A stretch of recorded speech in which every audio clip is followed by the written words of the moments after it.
In the mist-shrouded hills of Ireland, where ancient stone circles stand sentinel over forgotten graves, there echoes a sound that freezes the blood of all who hear it. A wail, a keening, a cry so mournful, so utterly despairing that it can only mean one thing: death is coming. This is the cry of the Banshee, the bean-she in the old Irish tongue, literally meaning woman of the fairy mounds. She is not simply a ghost. She is an omen, a messenger, a spectral harbinger who appears to announce that someone in your family is about to die. For centuries, Irish families have whispered her name with a mixture of terror and strange reverence. To hear the Banshee is to know that the veil between life and death has grown thin. She does not kill, she does not curse, she simply knows, and in knowing, she weeps. But where did this legend come from? Was she always a figure of fear, or something more complex? Tonight, we trace the Banshee from the ancient Celtic underworld to the immigrant ships that carried her legend across the Atlantic. We uncover the true story of Ireland's most famous supernatural entity. To understand the Banshee, we must first understand the ancient Celtic view of death. For the pre-Christian Irish, death was not an ending, but a transition, a crossing from the mortal realm into the other world, a parallel dimension of spirits, gods, and ancestors. This other world was not heaven or hell. It was a place of eternal feasting, beauty, and timelessness. Located beneath the fairy mounds, the seethe that dot the Irish countryside. The beings who dwelt there, the Banshee emerged from this belief system as a specific type of fairy, a female spirit attached to particular Irish bloodlines. She was not a random haunting, she was hereditary. If your family had a Banshee, she had followed your ancestors for generations, wailing before each death. The oldest families of Ireland, the O'Neills, O'Briens, O'Connors, O'Grady's, and Kavanaghs, were said to have their own banshees. To have a banshee was, in a strange way, a mark of ancient nobility. It meant your bloodline was old enough, significant enough to warrant a supernatural guardian. But make no mistake, her cry was never welcome.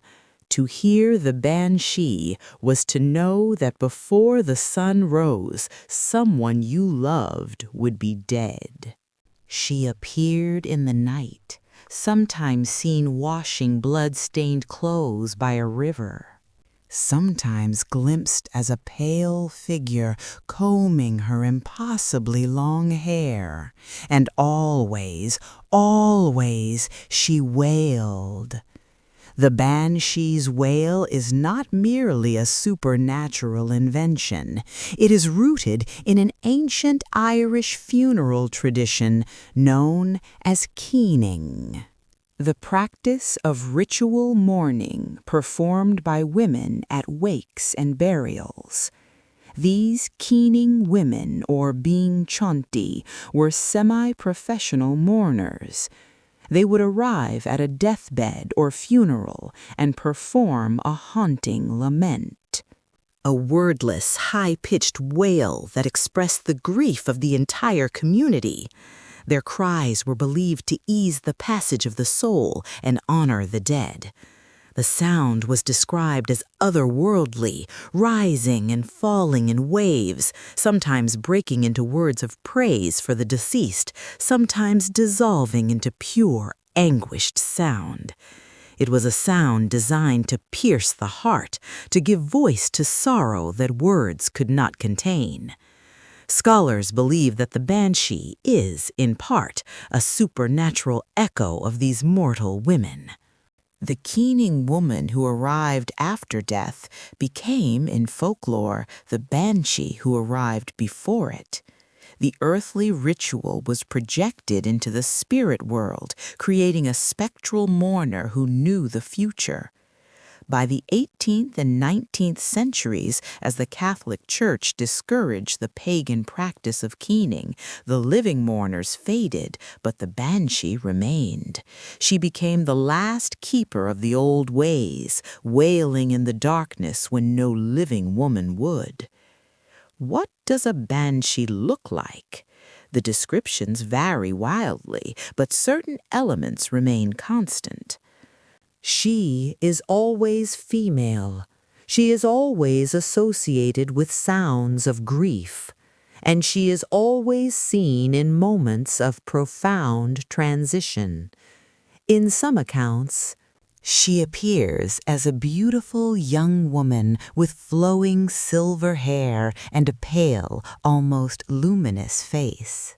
She wears a gray or white cloak and moves with an ethereal grace. This version is often associated with families of high status, a noble spirit for a noble house. In other, darker accounts, she is a terrifying hag, the Cailleach aspect. Her face is withered, her eyes red from centuries of weeping, her mouth twisted in an eternal scream. Her hair is wild and tangled, sometimes described as white as bone, sometimes as black as the grave. This is the Banshee of the common folk, a creature of raw, primal fear. She is often seen performing specific actions. She may be washing clothes in a stream, the clothes of the person about to die, stained with their blood. She may be combing her long hair with a silver comb. To find such a comb on the ground was considered deeply unlucky. It was an invitation for her to follow you home. Countless accounts exist of Irish families who heard her cry. A grandmother, awakened by a wail outside the window, only to receive news of her son's death in a distant country the next morning. A farmer who heard the keening on a windless night and found his father dead in his chair at dawn. The pattern repeats across centuries. When the Great Famine struck Ireland in the 1840s, over 1 million people died and another million emigrated, carrying their culture and their spirits with them. The Banshee, it seems, followed. In Irish-American communities, particularly in Boston, New York, and Chicago, stories of the Banshee persisted well into the 20th century. Families reported hearing the familiar wail before deaths, even thousands of miles from the hills of their ancestors. Some folklorists argue that the Banshee adapted. In a new land, she became less tied to specific noble bloodlines and more a general omen of Irish death. She represented the connection to the old country, a spiritual thread that could not be severed by distance. Some folklorists argue that the Banshee adapted. In a new land, she became less tied to specific noble bloodlines and more a general omen of Irish death. She represented the connection to the old country, a spiritual thread that could not be severed by distance. Even today, in rural Irish communities and within the Irish diaspora, people speak of the Banshee in hushed tones. She appears in family stories passed down through generations, a great aunt who heard the wail, a grandfather who saw the pale woman by the river. The legend lives because the belief refuses to die.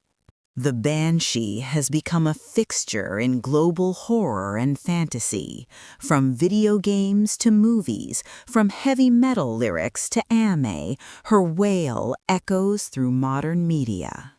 But often, these depictions strip away her complexity. Modern banshees are frequently portrayed as aggressive monsters, screaming demons who kill with their voice. This misses the essence of the original legend. The true banshee does not cause death, she mourns it. She is not an enemy to be defeated, but a messenger to be heeded. In recent years, some Irish writers and artists have reclaimed the banshee, restoring her original melancholy and complexity. She is being reimagined not as a villain, but as a tragic figure. A spirit bound by duty to witness endless loss, never allowed to rest, forever weeping for the dead she can never save. So, is the banshee real? Perhaps she is real in the way all powerful myths are real, as an expression of our deepest fears and our most profound need to find meaning in death. She reminds us that death comes for everyone, and that grief is an eternal song. The next time the wind howls outside your window, consider, or is someone you love running out of time? Please do like and subscribe, and sleep well.